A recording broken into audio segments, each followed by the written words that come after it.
Το αλάτισμα αποτελεί ένα βασικό στάδιο κατά την επεξεργασία πολλών τυριών. Ένας βασικός τρόπος αλατίσματος είναι και η υγρή αλάτιση ή η εμβάπτιση σε άλμη.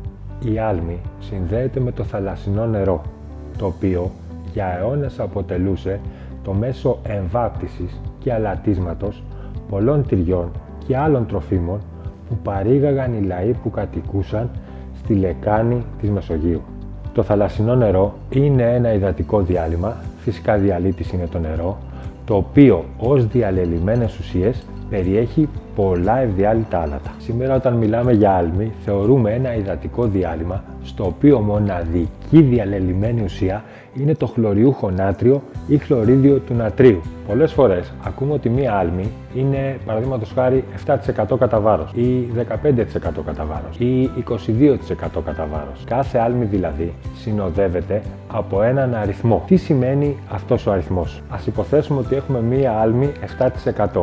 Αυτό σημαίνει ότι σε 100 γραμμάρια από αυτήν την άλμη, τα 7 γραμμάρια είναι αλάτι. Άρα τα 1000 γραμμάρια, το 1 κιλό από αυτήν την άλμη, περιέχει 70 γραμμάρια αλατιού. Ας υποθέσουμε ότι έχουμε μία άλμη 12%.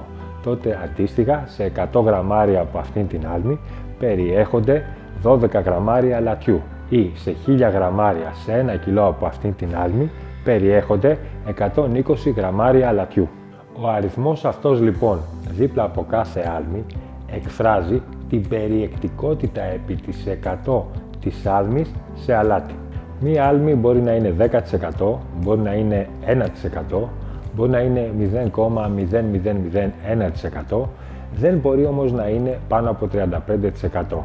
35% είναι η μέγιστη διαλυτότητα του χλωριούχου νατρίου στο νερό σε μια θερμοκρασία από 5 έως 25 βαθμούς Κελσίου, που είναι ένα σύνηθες εύρος θερμοκρασιών που χρησιμοποιούμε στην τυροκόμηση.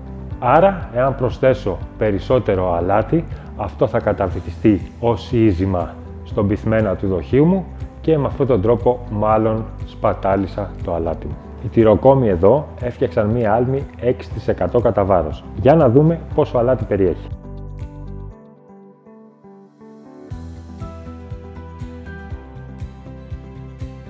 Η ζυγαριά λέει ότι ζυγίζει 21 κιλά.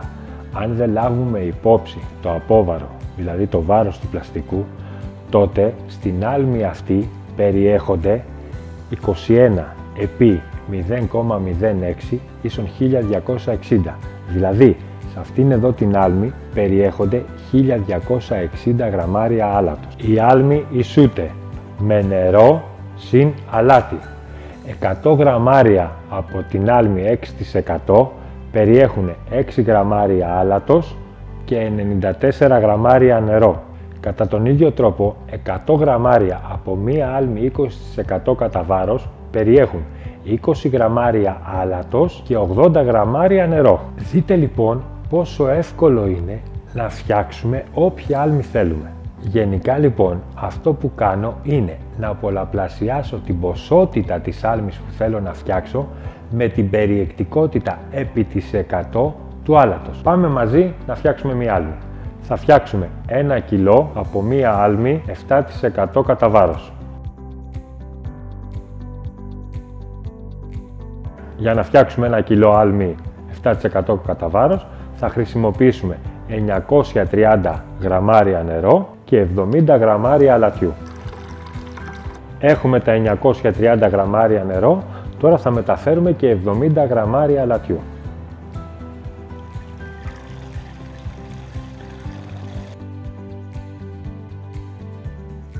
Άρα έχουμε 70 γραμμάρια άλατος σε 1000 γραμμάρια σε 1 κιλό διαλύματος. Αυτή λοιπόν είναι η άλμη που φτιάξαμε 7% κατά βάρος. Αναδεύουμε για να διαλυθεί το αλάτι μας. Αφού διαλυθεί το αλάτι μας, μπορούμε να μεταφέρουμε την άλμη μας σε ένα δοχείο όπου και θα την αποθηκεύσουμε.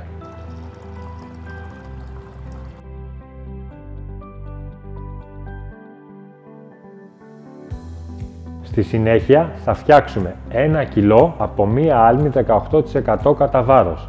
Δηλαδή θα χρησιμοποιήσουμε 820 γραμμάρια νερό, στα οποία θα προσθέσουμε, θα διαλύσουμε 180 γραμμάρια αλατιού. Για να το δούμε.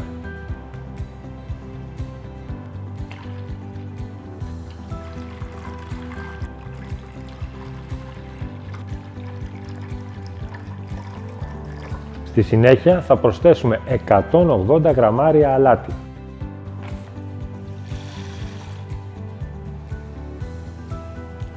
Άρα εδώ έχουμε 180 γραμμάρια άλατος και 1000 γραμμάρια διαλύματος. Έτσι έχουμε μία άλμη 18% κατά βάρος. Ανακατεύουμε έτσι ώστε το αλάτι να διαλειτοποιηθεί αποτελεσματικά. Στη συνέχεια μεταφέρουμε την άλμη μας σε ένα δοχείο όπου και θα την αποθηκεύσουμε.